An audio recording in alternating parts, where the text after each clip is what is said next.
देखिए, ममता जी की राजनीति का आधार ही तुष्टीकरण रहा है। अपीसमेंट पॉलिटिक्स के आधार पर ही अपने ही राज्य के लोगों को बांटने की सोच के साथ उन्होंने अपनी राजनीति को आगे बढ़ाने का काम किया। जहां एक तरफ उन्होंने तुष्टीकरण को बढ़ावा देने का काम किया, तो वहीं दूसरी तरफ हिंसा का भी संरक्षण करने का उन्होंने काम किया। राज्य की एक ऐसी मुख्यमंत्री जो देश के हमारे संघीय ढांचे में एक महत्वपूर्ण व्यवस्था का वो हिस्सा है, उसके बावजूद उन्होंने जिस तरीके से स्वतंत्र संस्थाओं के ऊपर भी हमला करने का प्रयास किया।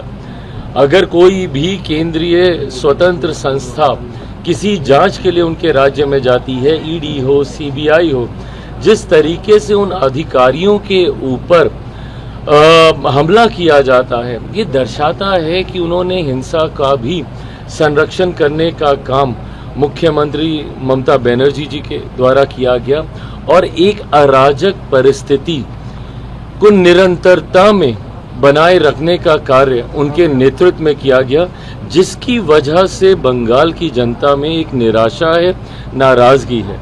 और इस नाराजगी को परिणाम के रूप में एक बदलती हुई सरकार, एनडीए की सरकार बनने के रूप में बहुत जल्द परिणाम जब आएंगे तो देखने को मिलेगा। सुप्रीम कोर्ट की टिप्पणी से ममता बनर्जी को सीख लेनी चाहिए।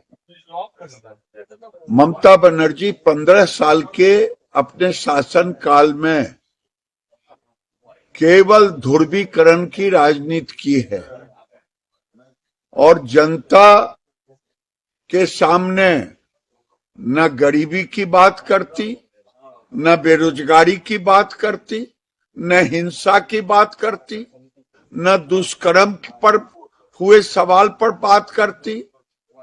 और तो और जो सबसे बड़ा कांड हुआ, वहां शिक्षकों की बहाली पर नहीं बात करती। मैं बार बार कहता हूं, 7th पे कमीशन कर्मचारियों के लिए लागू नहीं किया। सुप्रीम कोर्ट ने जो टिप्पणी की है, मैं सुप्रीम कोर्ट से निवेदन करूंगा कि ममता बनर्जी के रहते वहां निष्पक्ष चुनाव नहीं हो सकता और ममता बनर्जी पूरे सरकारी कर्मचारियों का राजनीतिकरण कर दी।